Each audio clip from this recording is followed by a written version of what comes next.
नमस्कार मेरे प्यारे दोस्तों, मैं लालता मिश्रा। आज मैं आप सबको संत राजभर की कथा सुनाने जा रहा हूँ। मेरे प्यारे दोस्तों, आप लोग ध्यानपूर्वक सुनिए, बहुत ही प्रेम से भर जाएंगे किस प्रकार से वो गृहस्थ से संत बन गए सच्चाई जानने के बाद। मेरे प्यारे दोस्तों, कथा शुरू होती है कि राजभर जी बहुत छोटे थे, तो उनके गांव के आस थोड़ा ही दूर पे घर के पास में ही एक आश्रम था। वहाँ पे बहुत से साधु संत महात्मा रहा करते थे।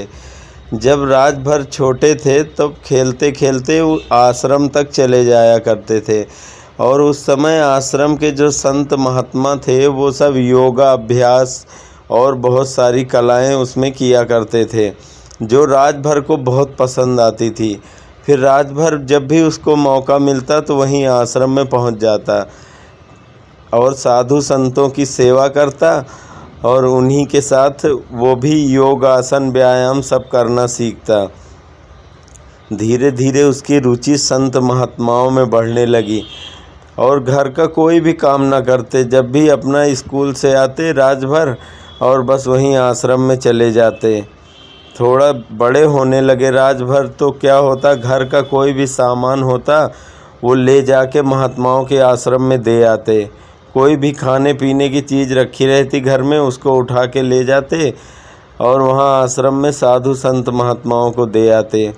अब उनके माता पिता इससे बहुत दुखी थे, बहुत परेशान थे कि घर में कुछ भी बचने नहीं पाता। हम लोग मेहनत करके लाते हैं, ये सब ले जाके आश्रम में दे आता है। पर राजभर साधु संतों के संगति में रहते रहते उसके अंदर भी भक्ति भाव बहुत ही उमड़ पड़ा संतों के प्रति, और जितने भी महात्मा जन हैं सभी के प्रति उसका प्रेम बढ़ने लगा। अब राजभर पूरा दिन वहीं बिताने लगा। स्कूल छोड़ने के बाद राजभर वहीं चला जाता, आश्रम में वहीं पूरा दिन बिताता। उसके बाद गांव वाले से उनके माता पिता ने राय लिया कि क्या करें, हमारा बेटा पूरा दिन वहीं रहता है, एक ही इकलौता बेटा है।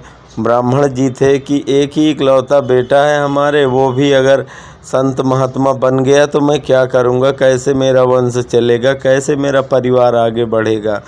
गांव वाले बोले एक काम करो, इसका ब्याह कर दो तुम। अगर तुम इसकी शादी कर दोगे तो ये वहाँ जाना छोड़ देगा, पत्नी के मोह में पड़ जाएगा, फिर मोह बंधन में बंध जाएगा, फिर ये कहीं नहीं जा पाएगा। गांव वालों का ये सुझाव तो उसके माता पिता को बहुत पसंद आया, तो उन्होंने किसी तरह ज़बरदस्ती करके उसका विवाह करवा ही दिया। विवाह के उपरांत राजभर का तो वैसे ही आना जाना लगा रहता था आश्रम में, जैसे वो पहले ब्याह के पहले जाता था। अब घर में और कलह मचने लगी, पत्नी और परेशान होने लगी कि ये आते ही नहीं, पता नहीं पूरा दिन कहाँ रहते हैं। रात में कभी 3 बजे चले जाते हैं, कभी 5 बजे, कभी रात को 2 बजे रात में उठ के चले जाते हैं आश्रम में, इनका कुछ पता नहीं रहता। पत्नी भी परेशान होने लगी। घर में अभी तक 2 प्राणी परेशान थे, अब तीसरा भी परेशान होने के लिए आ गया। पर राजभर का आश्रम में आना जाना बंद नहीं हुआ, वो आते जाते रहे। कुछ दिनों बीते, राजभर को एक बेटा हुआ, परंतु राजभर अपने बेटे के भी मोह में नहीं फंसे और उसके बाद आश्रम आते जाते थे। एक दिन उन्होंने अपने गुरुजी से कहा कि गुरुजी, इतना जी उब गया है, मेरा भी दिल करता है कि मैं भी यहाँ आश्रम में रहूँ, हमेशा के लिए यहाँ आप सबकी सेवा करूँगा और भगवान के भजन करूँगा।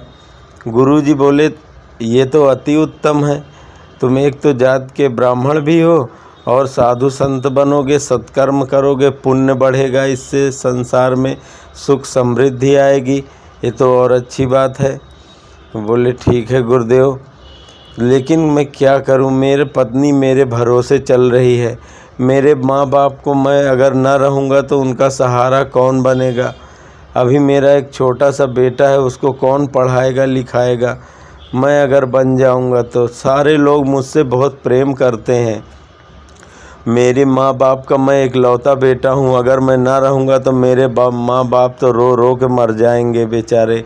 एक तो ऐसे बूढ़े हो रहे हैं, ऊपर से वो हमसे इतना प्रेम करते हैं कि हमारे वियोग में मर जाएंगे। और पत्नी तो मेरी जान दे देगी मेरे लिए, और मेरा बच्चा तो अभी बहुत छोटा है, बेचारा बेसहारा, वो मर जाएगा। उनके गुरुदेव ने समझाया कि ऐसा कुछ नहीं होता बेटा, कोई किसी के लिए नहीं मरता और कोई किसी से प्रेम नहीं करता।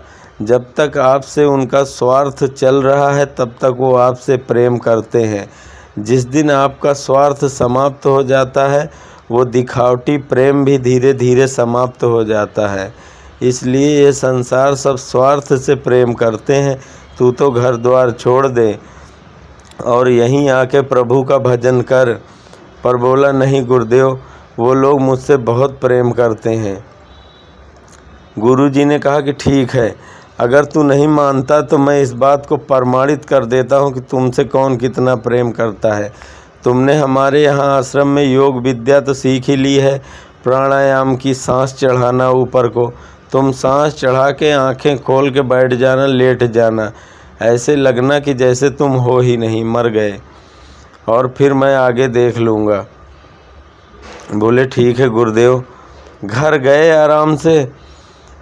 घर जाके राजभर जी क्या किया, और आँखें अपना पत्नी के साथ पहले थोड़ी देर तक बैठे रहे, उसके बाद अपना एक गिलास पानी पिया और अपने प्राणायाम के द्वारा अपने सांस को ब्रह्मांड में चढ़ा लिया और आँखें खोल के और लेट गए।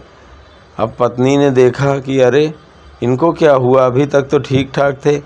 अब उसने हाथ पकड़ के देखा, नब्ज देखी, नाड़ियाँ टटोली, सब कुछ बंद हो चुका था, सांस लेना ही बंद कर दिया था। उन्होंने प्राणायाम के द्वारा चढ़ा ली थी अपनी सांस। अब तो पत्नी ने सोचा अरे ये तो मर गए लगता है, अब क्या करें। अभी अभी मैंने हलवा बनाया है और सुबह से कुछ भी नहीं खाया, न इन्होंने खाया था न मैंने खाया था, ये तो मर गए। अब मुझे पूरा दिन रोना पड़ेगा, इनकी याद में बैठना पड़ेगा, और जो आएगा वही रुलाएगा, बिन खाए पिए खाली पेट रोया भी नहीं जाएगा। तो ये तो किसी को पता है नहीं, कोई घर में तो है नहीं, माँ बाप खेत पे गए थे। तो उसने जल्दी जल्दी हलवा पूरा खा गई। बोले अब ठीक है, अब कोई भी आओ, अब रोने में भी कोई दिक्कत नहीं आएगी। और लेकिन वो तो सब देख रहे थे राजभर जी की, उनकी वो सब तो नाटक कर रहे थे। तभी माँ बाप उनके आए, खूब छाती पीट के रोने लगे। मोहल्ले में मार हाहाकार मच गया कि राजभर जी मर गए, मर गए, मर गए। पूरे गांव में हल्ला मच गया। थोड़ी देर में पूरा गांव वहाँ इकट्ठा हो गया। अब इनका पूरा परिवार रो रो के सबका बुरा हाल, सब मार छाती पीट पीट के रो रहे थे कि मेरा एक ही बेटा था, मर गया। उसके माँ बाप रो रहे थे, उसकी घरवाली भी रो रही थी कि अभी अभी तो मेरी शादी हुई, मैं इनके बदले तो मैं मर जाती, लेकिन इनको नहीं मरना था, इनको कुछ भी नहीं होना चाहिए था। सब ऐसे मार पीट पीट के रो रहे थे। तभी शाम ढलने लगी। गांव के लोग बोले देखो भाई, लाश को रात में रोकना अच्छी बात नहीं, अब इसको जलाना पड़ेगा। सब लोग बांधने की, उसको ले जाने की तैयारी करने लगे। तभी उनके गुरुजी वहां आश्रम से आ गए। आश्रम के गुरुजी को देखा तो गांव वाले कहने लगे कि सबसे ज़्यादा तो ये आश्रम में ही जाता था, वहीं जाके इसको कुछ हो गया तभी ये मर गया, नहीं तो अच्छा भला था ये। सभी गुरुजी को कहने लगे। पर गुरुजी ने कहा कि एक मैं इसको जिंदा कर सकता हूँ, मेरे पास एक ऐसी विद्या है कि मैं इसको जीवित कर सकता हूँ। उन्होंने क्या किया, अपने कमंडलू में से एक कटोरी में जल भरा और खूब मंत्र तंत्र झूठ के ही, क्योंकि उनको तो पता था कि चेला उन्हीं का था, नाटक कर रहा था।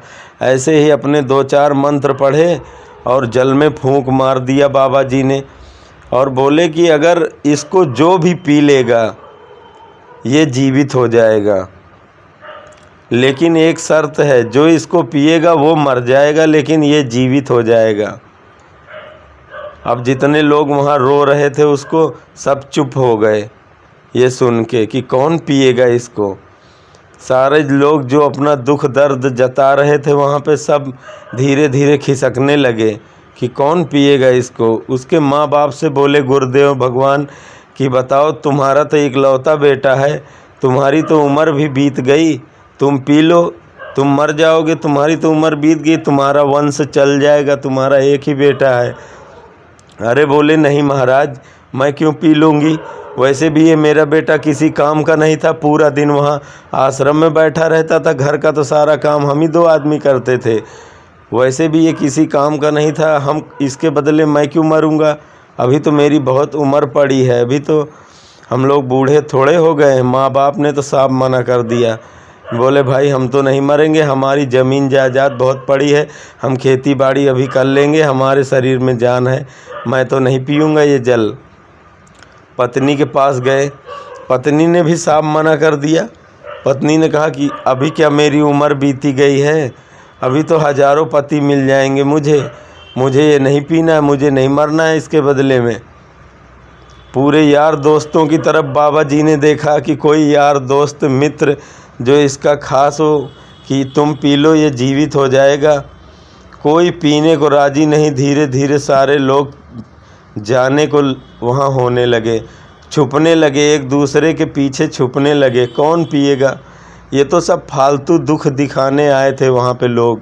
इनमें से कोई दुखी नहीं है, ये तो बस दुख दिखाने आए थे कि मैं भी तुम्हारे उसमें दुखी हूँ।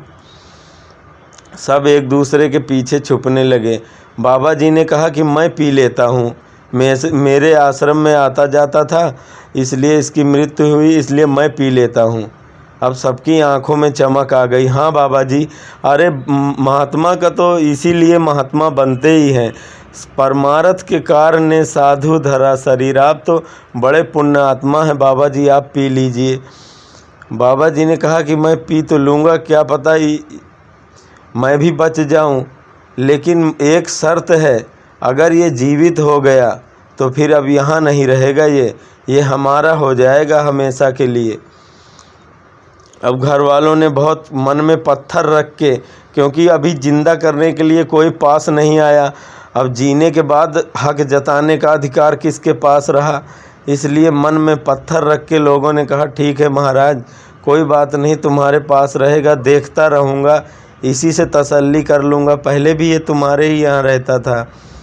महात्मा ने उठाया जल और पी लिया, थोड़ा गिरने पड़ने का नाटक किया और वो बालक तो उठ के बैठ गया, राज भर उठ के बैठ गए, क्योंकि वो तो जीवित ही थे, उन्होंने अपनी सांस चढ़ा ली थी ब्रह्मांड पे और बोले कि अब कोई रोकेगा नहीं। उन्होंने कहा कि मैं जीवित ही था, मैं देख रहा था कि जो तुम लोग हमसे कहते हो कि बहुत प्रेम करते हैं वो ऊपर से ही था या भीतर भी है। जब राज भर घर त्याग करके और गुरु जी के साथ ही चलने को राजी हो गए कि बोले सतगुरु चलो चले और कहीं, दुनिया में अपना कोई नहीं, झूठे सब नाते हैं इस संसार में। मेरे प्यारे प्रभु प्रेमियों, आपको ऐसी और वीडियो देखने के लिए आप हमारे चैनल को सब्सक्राइब कर सकते हैं। हम फिर मिलेंगे अगले वीडियो में, तब तक के लिए जय श्री राधे कृष्ण।